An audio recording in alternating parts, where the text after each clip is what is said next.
കേരളത്തിന്റെ സമഗ്ര പുരോഗതി ത്വരിതപ്പെടുത്തുന്നതാണ് സംസ്ഥാന ബജറ്റ് എന്ന് സിപിഐഎം സംസ്ഥാന secretary MV. Govindan master.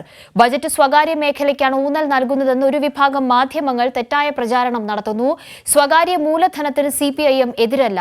CPIM എതിർക്കുന്നത് ആഗോളവൽക്കരണ നയങ്ങളെയാണെന്നും ഗോവിന്ദൻ മാസ്റ്റർ പറഞ്ഞു. സ്വകാര്യ മേഖലയിലേക്ക് ഊന്നൽ നൽകി എന്നാണ് കേട്ടാ വിചാരിക്കുന്നത് കമ്മ്യൂണിസ്റ്റ് രാജ്യമാണ്.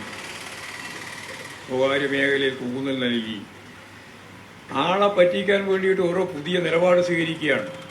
ഇന്ത്യ എന്ന് പറയുന്നത് ഇന്ത്യയിലെ ഏറ്റവും വലിയ കോർപ്പറേറ്റ് മാനേജ്മെന്റിന്റെ താല്പര്യം സംരക്ഷിക്കുന്ന ഒരു ഭരണകൂട വ്യവസ്ഥയാണുള്ളത്. ഞങ്ങൾ ആഗോളവൽക്കരണത്തെയാണ് എതിർത്തത്, സ്വകാര്യ മൂലധനത്തെയൊന്നുമല്ല. മനോരമക്കാരുണ്ടോന്ന് എനിക്കറിയില്ല, മനോരമയോ മാതൃഭൂമിയോ ഇന്നലെ മുതലേ ചർച്ച ചെയ്തുകൊണ്ടിരിക്കുന്ന ആളോട് ഞാൻ പറയുകയാണ്, സ്വകാര്യ മൂലധനത്തെ ഞങ്ങൾ എതിർത്തിട്ടില്ല, അന്നും എതിർത്തിട്ടില്ല, ഇന്നും എതിർത്തിട്ടില്ല, ഇനി എതിർക്കുകയും ചെയ്യില്ല. കാരണം ഇത് മുതലാളിത്ത സമൂഹമാണ്. പിണറായി വിജയൻ ഭരണം നടത്തുന്നു എന്നുള്ളത് കൊണ്ട് ഇതൊരു സോഷ്യലിസ്റ്റ് ഭരണ സംവിധാനമാണ് എന്ന തെറ്റിദ്ധാരണയും വേണ്ട.